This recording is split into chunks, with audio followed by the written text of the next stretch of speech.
About 12 years ago, a guy by the name of Eric Schlosser was in Colorado Springs writing a book. I got to know Eric at that time. He wrote the book Fast Food Nation, which lit this country on fire about our food system. Why did he pick Colorado Springs?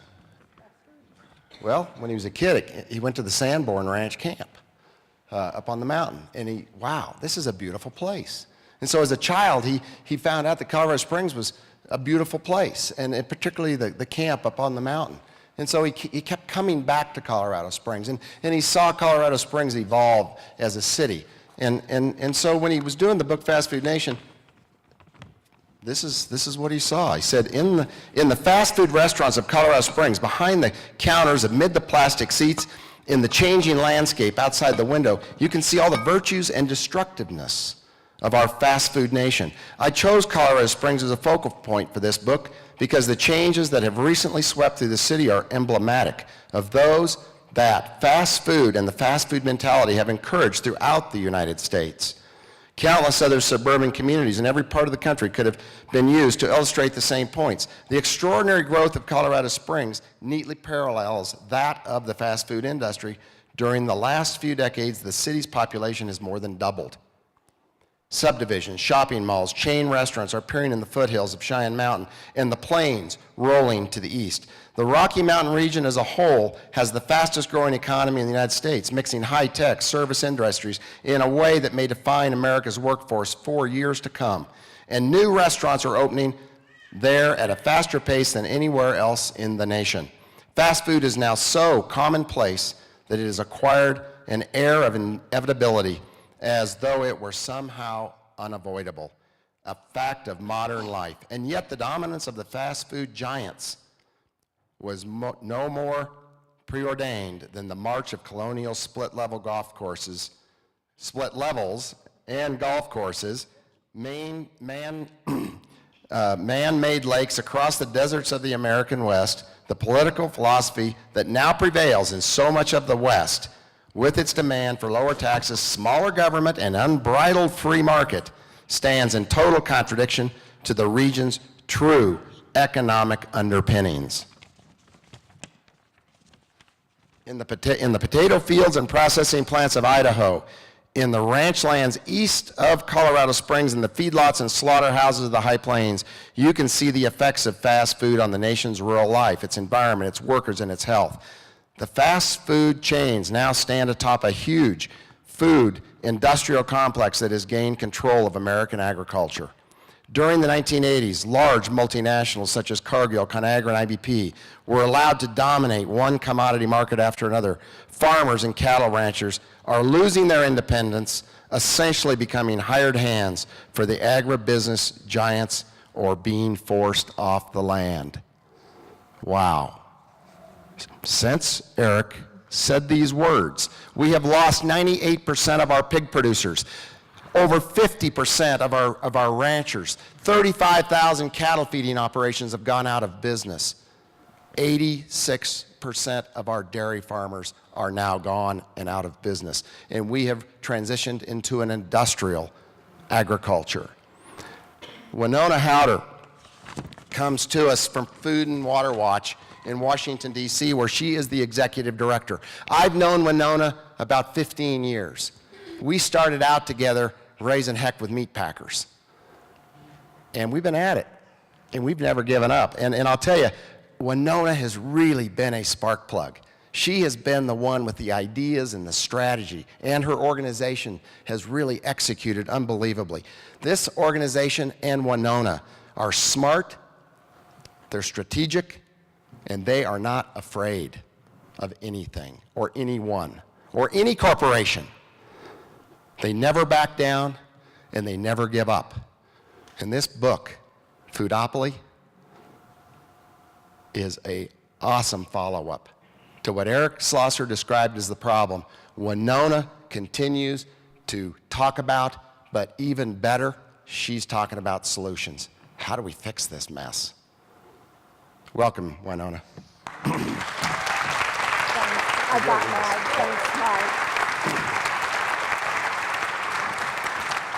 Well, it is terrific terrific to be here in Colorado Springs, and I have to say that Mike is a real visionary, and he is a really unusual person in that he was not willing to back down to the meat packers, and he took it all the way to the end, and they tried to ruin him, and he's come back with Ranch Foods Direct, and it's an amazing local food operation, and I really appreciate the invitation to be here tonight.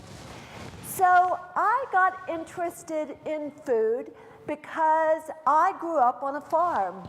When I was 11, my parents decided that it was time to get back to the farm. They were missionaries, and they didn't have a whole lot of money. So we ended up on this really, really funky farm about 45 miles from Washington, D.C., up in the Blue Ridge Mountains. But, you know, in those days, D.C. wasn't what it is today.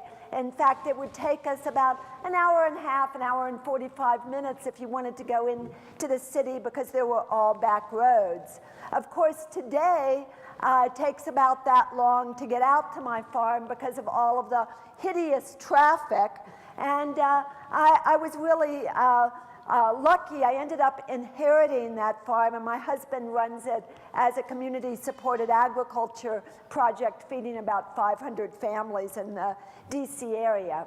Now, I learned a lot on that farm. I learned about how much work it is to squish potato bugs and to pluck chickens and to chop kindling, because my dad didn't believe in folks taking it easy, and he never got around to putting the plumbing in that old farmhouse. So I can tell you, when I was 18, I was really happy to leave the farm, but I kept going back, and I think a lot of my values really came from that experience.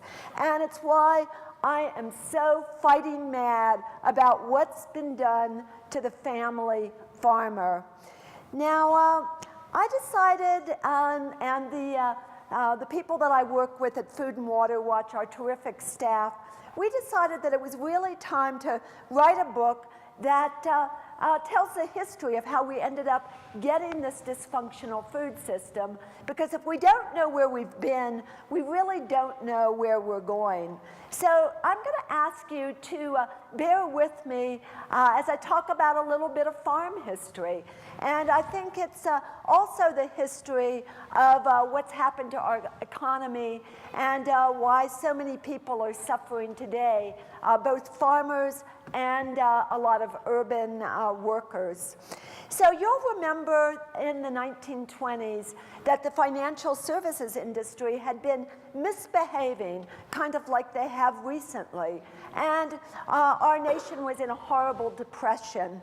And no one was suffering more than farm families. We lost about 1 out of 6 farms during a 5-year period leading up to the 1930s. And when the Roosevelt administration came into office, they wanted to do something to not only help urban people, but to help family farmers and rural people. About 54% of our population lived in rural areas at that time and on farms. And so during the first few days of the Roosevelt administration, they were able to pass a farm bill. And during the first few years of the Roosevelt administration, they were able to institute a number of policies that actually made it affordable and profitable to farm, and that stabilized prices for consumers. And many of these policies are things that we should reinstitute today. They did things like create a grain reserve so that when it was the weather was terrible and crops failed, that crops could be pulled out of a grain reserve that was actually stored in silos in farmers' fields. They instituted a number of supply management programs that meant that there was not overproduction, which is really one of the causes of farms going out of business, because prices are low, because there are too many crops. They created programs to make it certain that farmers could actually make the cost of production, which is one of the main problems that happens today when farmers and livestock growers can't actually get what it costs to produce whatever they're growing for food. And these programs worked really, really well. And in fact, during World War II, the US really provided food for the Allies. After the war was over and Europe was devastated and the colonial governments were falling, the US was still providing food for many nations around the world. But something really changed during the war, and I think we all know this from our history lessons. The US had become an industrial powerhouse. The center of finance had moved from London to New York, and there were a group of very prominent business leaders and political leaders that believed that the time for agriculture was over, and that really what the United States needed to do was to put their resources towards developing industry. And a number of these business leaders got together and they created an organization called the Committee for Economic Development. And I have to tell you that before I wrote Foodopoly, I'd never heard of this organization.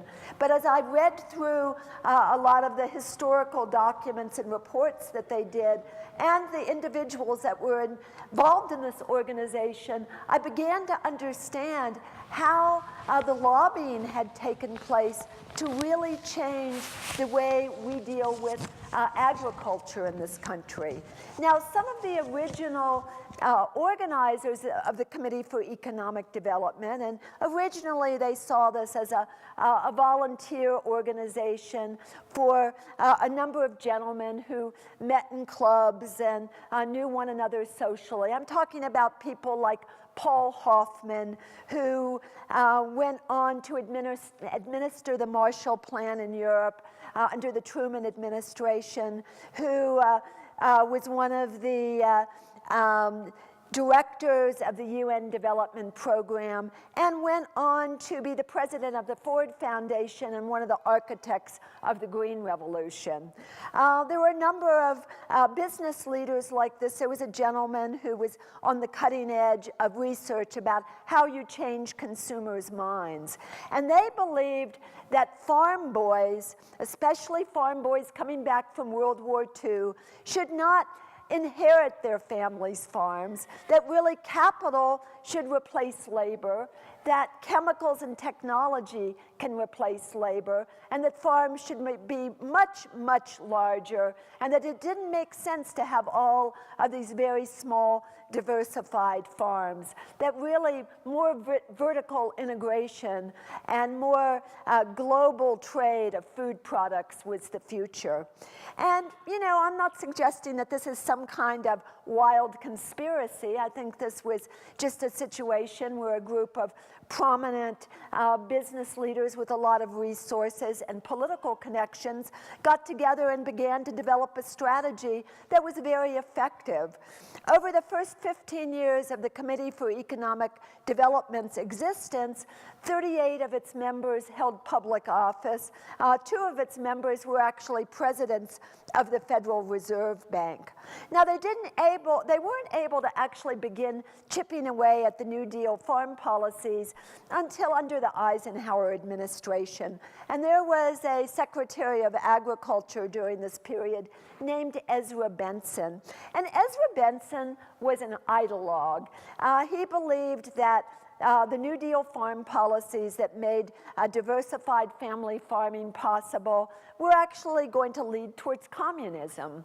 And you'll remember that this was the McCarthy era, and that there was a lot of concern about a communist takeover of the US. It seems a long way ago now.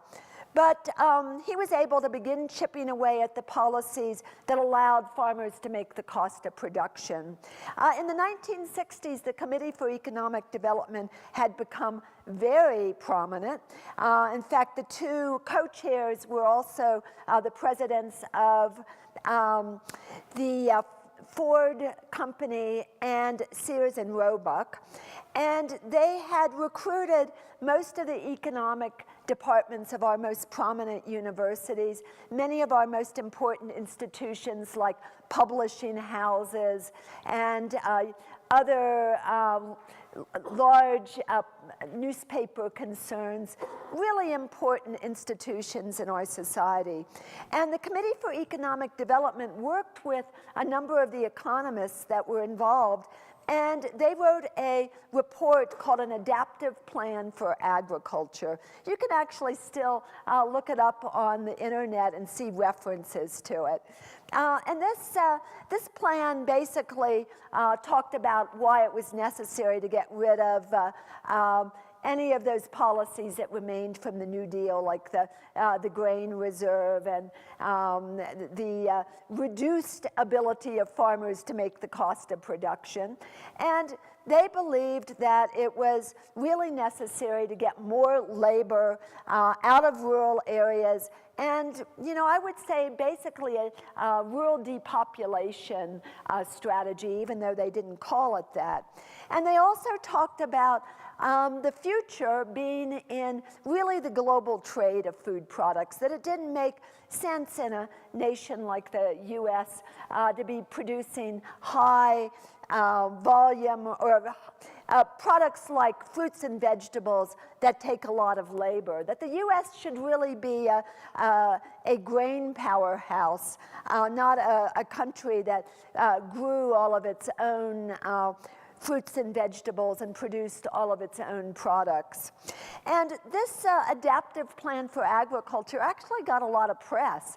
It got a lot of coverage because of all of the institutions that were involved in it. And it was distributed to members of Congress, and it became kind of the common belief that the New Deal ag programs needed to go.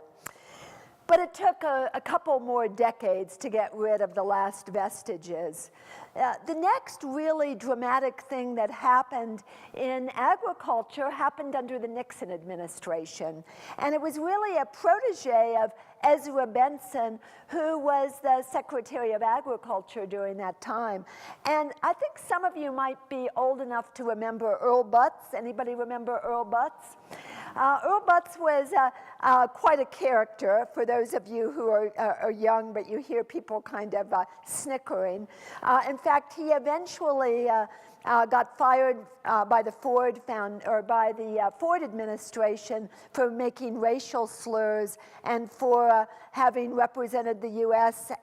In Rome at a food meeting and making salacious remarks about the Pope, kind of lewd remarks. So he was a real character, and he believed that farmers needed to get big and get out, and he went around the country lecturing farmers, telling them that they needed to borrow a lot of money, they needed to buy a lot of equipment, they needed to buy a lot of land, and they needed to really start producing a lot of grains, because the U.S. was going to become a grain powerhouse. And there was only 1 year in the 1970s that the U.S. was a grain powerhouse, and that was right before the McGovern-Nixon election, when Earl Butz helped put together a big grain deal with the grain traders like Cargill and ConAgra. They made $2 billion on this grain deal, and the price of bread went way up in the U.S. But the idea that Earl Butz presented to President Nixon and his inner circle is that this grain deal with the Soviet Union would make it possible for farmers to make more money, and they would vote for Richard Nixon. And he, of course, did win that election. But what happened to family farmers is really heartbreaking, because they did, large numbers of farmers did borrow a lot of money, putting their farms up as collateral, buying a lot of equipment, raising a lot of crops, and there was massive overproduction. And that meant that this was the period that we began to lose millions of farms. In the 1930s, there were about 6.8 million farms. Today, we have under 1 million, even though the USDA says we have more, but they kind of fudge the numbers. So the permanent agricultural crisis that we're still in today really began during the Nixon era. Now, the 1970s, a lot of things began to change in the US, and one of the arguments that a lot of the largest economic interest in the country made was that it was necessary for companies to get a lot bigger so that they could really compete with companies from countries like Japan. And a group of these industries began raising money and looking for a candidate to really carry out both a deregulatory program and a program to get rid of antitrust law. And a couple of these industries are agribusiness and the oil industry that were very instrumental in helping Ronald Reagan be elected. And one of the first targets was that those antitrust laws that had worked really well since the late 1940s, because both political parties through those decades had really believed that it was important to have vigorous competition. I mean, after all, we do have an economic system that's supposed to be based on competition, and they believed that it was dangerous to have companies become too large because then they get too much political power. But in the early 1980s, when the Reagan administration came into office, one of the first things that they did was appoint ideologues to the Federal Trade Commission and the Department of Justice, which are the two main agencies that oversee antitrust laws.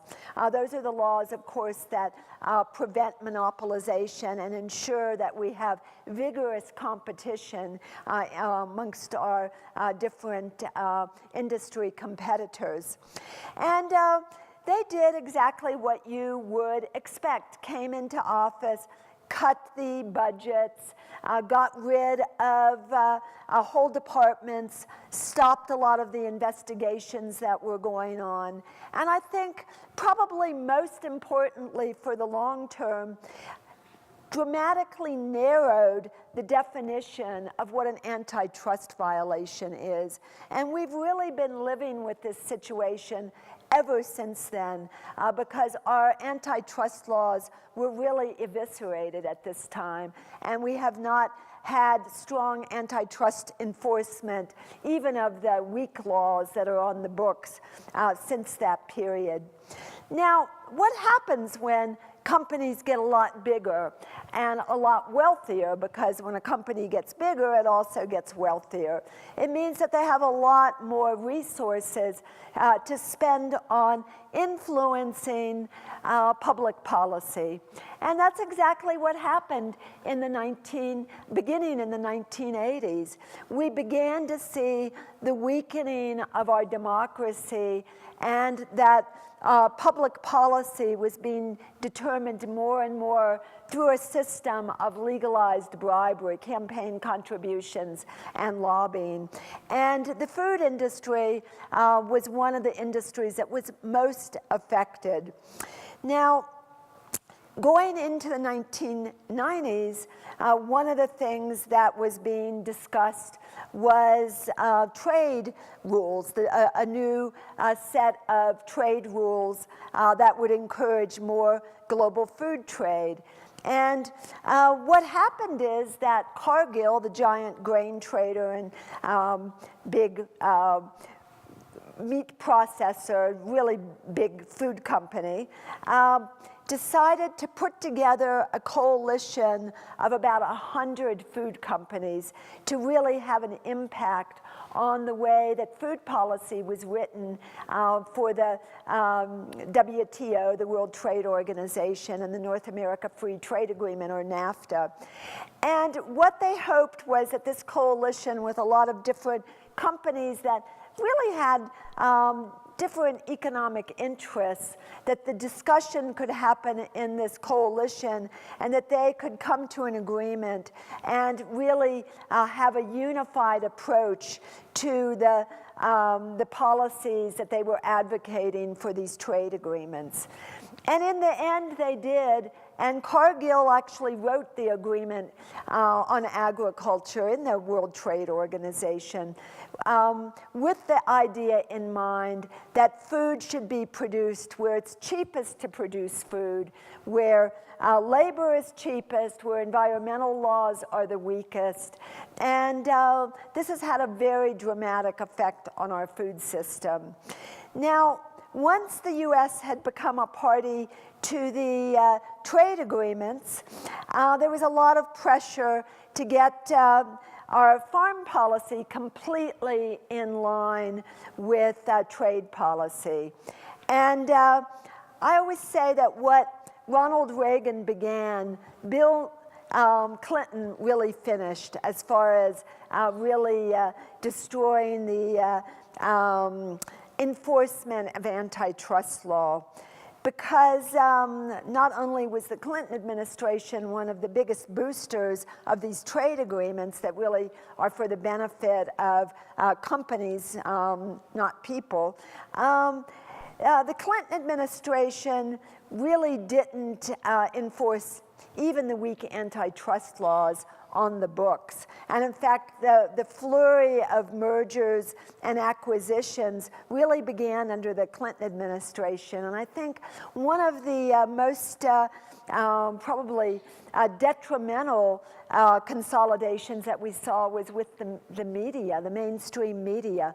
In the beginning of the Clinton administration, there were 50 large media companies that had already begun consolidating. By the end of the Clinton administration, we had 5 major media companies left. And it was really under the Clinton administration that began to, the meatpacking industry began to really consolidate. And of course, the Clinton administration had a very strong relationship with companies like Tyson and Walmart. And I'm going to talk about Tyson a little bit later.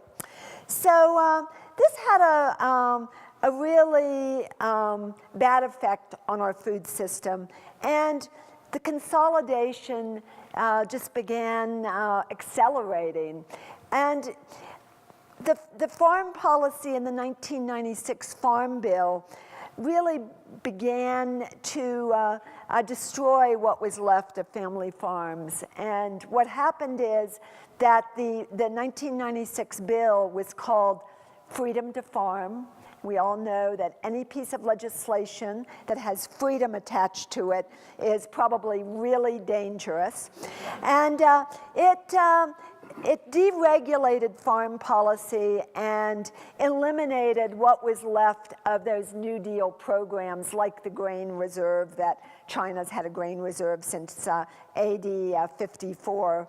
Got rid of the supply management mechanisms that meant that there wasn't overproduction, because there are a lot of economic interests from grain traders to food processors who like overproduction because it means that they have access to cheaper inputs.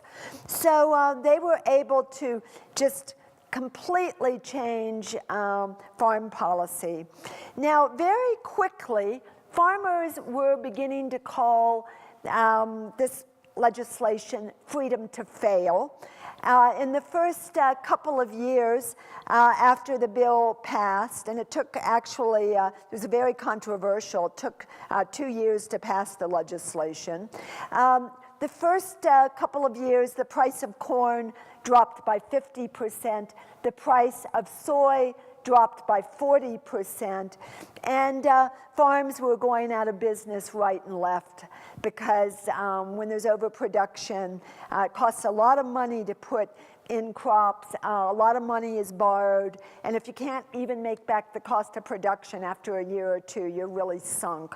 And so Congress, in its wisdom, rather than taking a look at the policies that they deregulated, decided to use taxpayer money to prop up corn and soy production, and to make sure that farmers could kind of totter on the edge of going out of business, but continue to overproduce.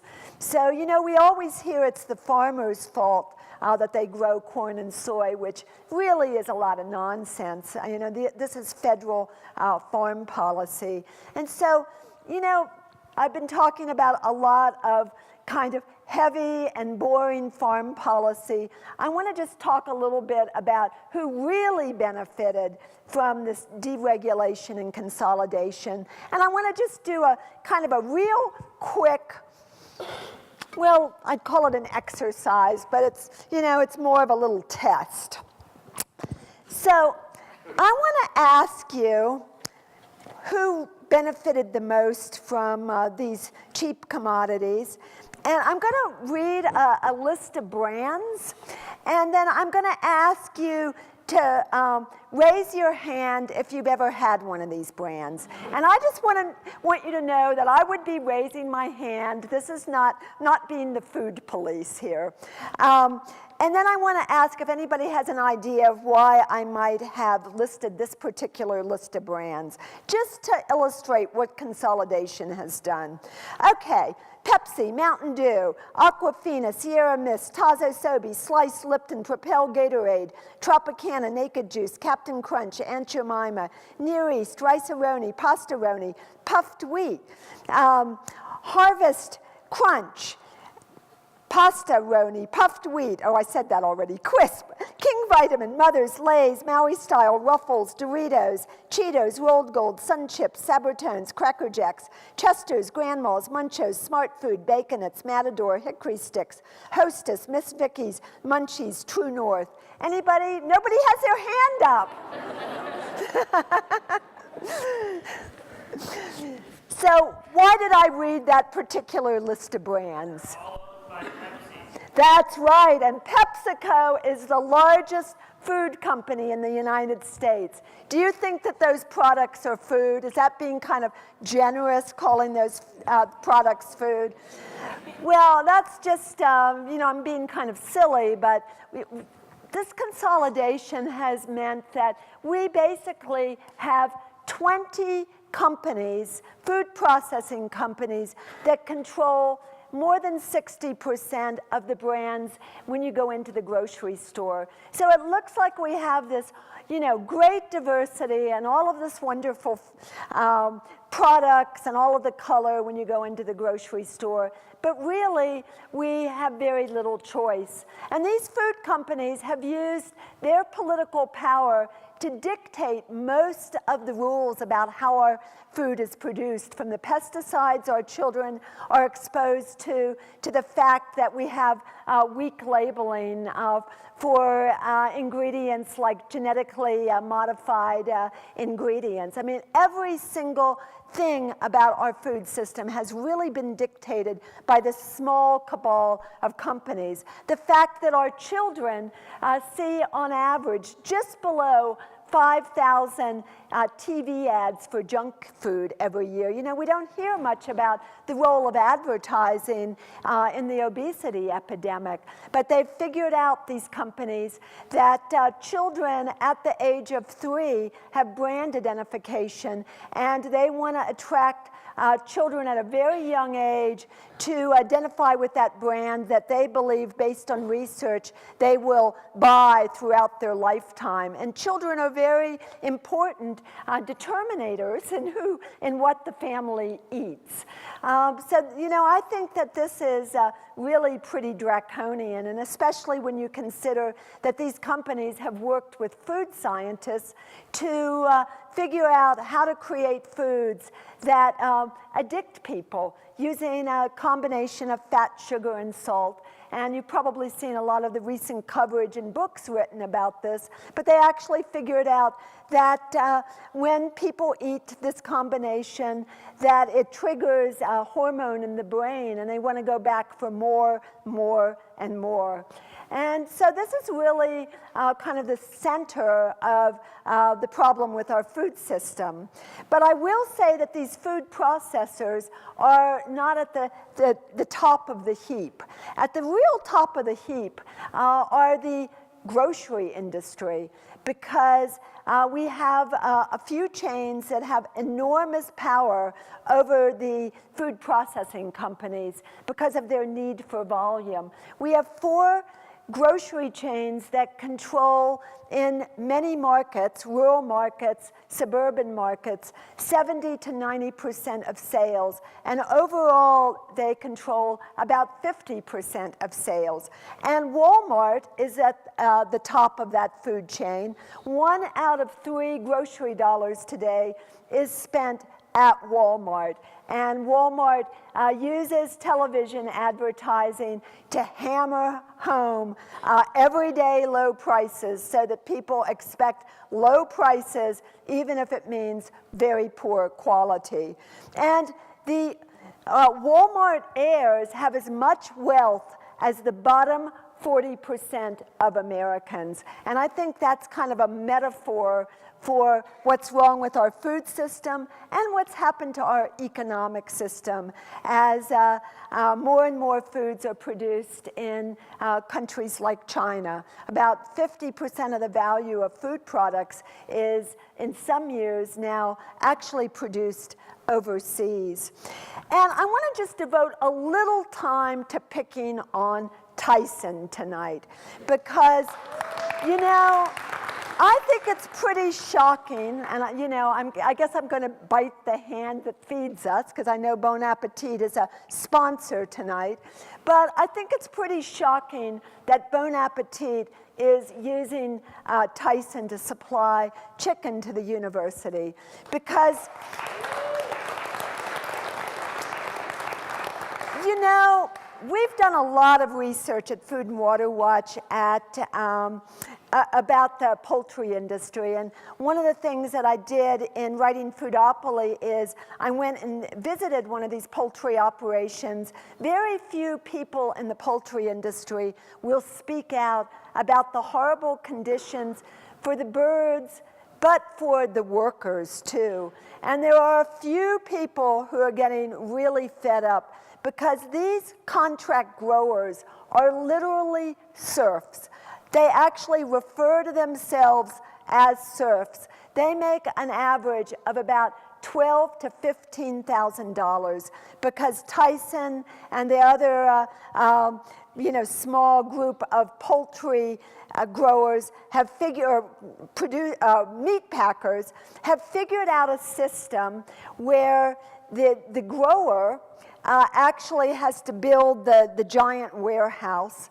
The grower is responsible for the waste that's generated, any lawsuit or any problem with spills. And these warehouse facilities have as many as 300,000 chickens in them. I went into one of these facilities, and I tell you, I was so choked. I don't know how you could even go in. I mean, I literally cannot even look at a piece of chicken since that time.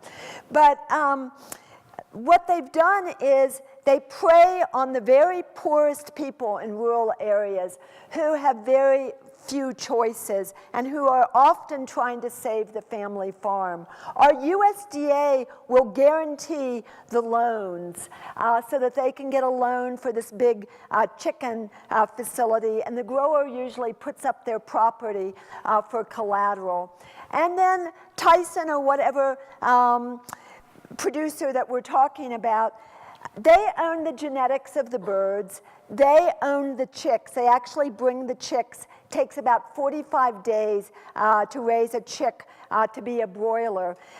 They own the feed that is laced with antibiotics and arsenic in many locations, because arsenic actually accelerates the growth of poultry and kind of gives it that nice pink quality that it has. And And then the industry representatives come and check on the birds and really are very involved in growing them. Now, after about 45 days, then the contract chicken catchers that the company contracts with come in and pick up all these birds that are crowded together and don't have enough room to turn around, and pick them up by their feet and put them in the trucks that that Tyson owns, and takes them down to the slaughter plant that Tyson owns. The grower gets paid based on how much weight the chickens have grown compared to how much feed Tyson has given the grower. But the grower doesn't ever get to see how much the feed weighs, and they aren't allowed to be present when the birds are weighed. They have to kind of take the industry's word about this. And then the bird is slaughtered in this Tyson slaughter plant, and Tyson, along with some other meat producers, has been lobbying the USDA to speed up the slaughter of birds. So today, birds are slaughtered 175 birds per minute. And to get rid of the bacteria, the birds are dipped in different chemical baths like chlorine and usually trisodium phosphate. So I say that Bon Appetit should not be using Tyson meat. And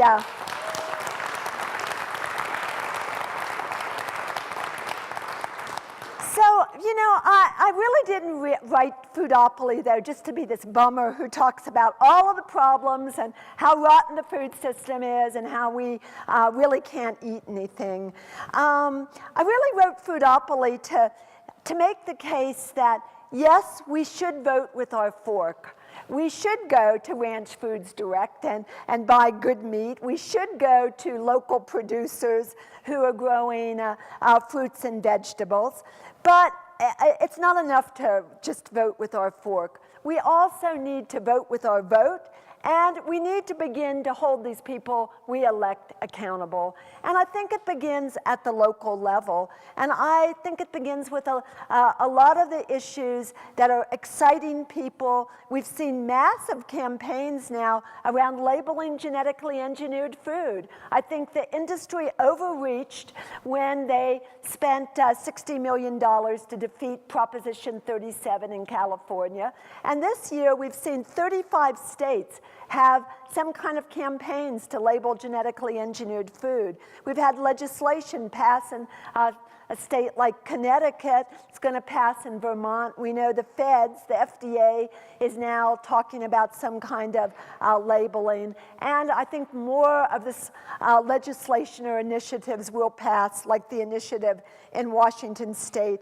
And it's generated all this grassroots support. And when people get involved in one campaign and win, it inspires them to get involved in the next one. And there are a lot of other issues to be working on. And a lot of the political action that we need has to start at the community level, right? And you know, you have some great issues here. I think the idea of the public market is absolutely brilliant because, you know, we need public space. We need places that people can actually go, get together, can buy the healthy products that they need, but that can have the room and the opportunity to talk, to strategize. And so I really support what you're doing. And I think that Mayor Bach should be ashamed of himself, and that it's time for some local campaigns around that issue. So, you know, I think all these political debates do start at the local level. I think we have to pay a lot more attention to the state legislatures, though, and I think that's one of the places that there's been a lot of weakness. The past several years. And you know, the state legislatures every 10 years redistrict, and we've had a lot of really bad gerrymandering in a lot of states, and that's why we have a Congress that is completely dysfunctional, the House of Representatives, where we have a lot of members of Congress that I don't think are representative of the American people. So I think it's very exciting, the opportunities to take these kind of local issues to the next level, to grow our homegrown candidates, help them become leaders and get elected. And really, I see a lot of hope amongst young people, amongst people who are really mad and really want to take back our democracy. Because I think if we're really going to fix our food system, we're going to have to fix our democracy, right?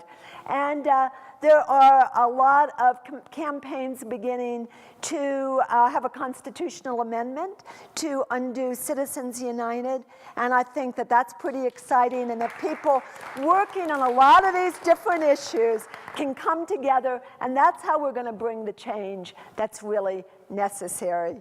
So I think I'm probably going over time, but I want to thank you for the invitation. Thanks, Wenonah. Thank you, Mike.